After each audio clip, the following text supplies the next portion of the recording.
We're going to begin with that police shooting in the Bronx. That officer recovering after he was shot in the arm early this morning. He was on patrol when he responded to a report of shots fired. The shooting happened in East Tremont. Police have taken one teenage suspect into custody, and there is still a massive police search underway for at least 2 other suspects. Eyewitness News reporter Janice Yu is live this afternoon at St. Barnabas Hospital in Belmont, where the officer is recovering. Janice?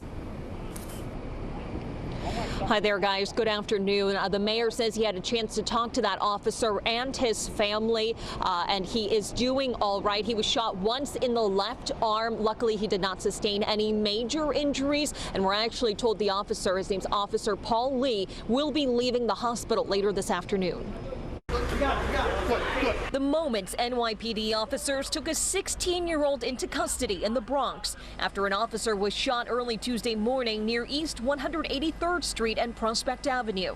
As they pull up, at least one male fires at least 6 times, striking the windshield and our officer, who was seated in the passenger seat. The victim, Officer Paul Lee, a 3-year veteran of the NYPD, was shot in the arm. Authorities say shots were fired a second time, this time, however, not in the direction of officers.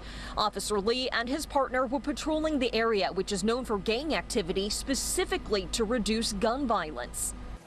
This officer was doing his job, part of the important team that has been assembled to remove guns off our streets.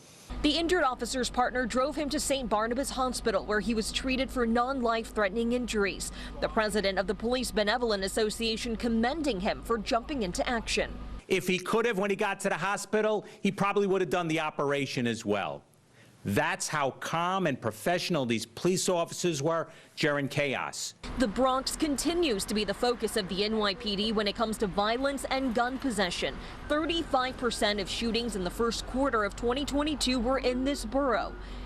By the end of the year, the Bronx saw the largest decrease in shootings in the city. Mayor Adams says there is still work to be done. Thank God Officer Lee will be going home, but too many innocent people don't go home after encountering gun violence. Well, police are still searching for 2 more people involved in this shooting. They say they are looking for a man who was dressed in all black, and this person was with the 16-year-old who was taken into custody. They are looking for another man as well. He was in a black sweatshirt and jeans. They say he was the one who fired the second round of shots.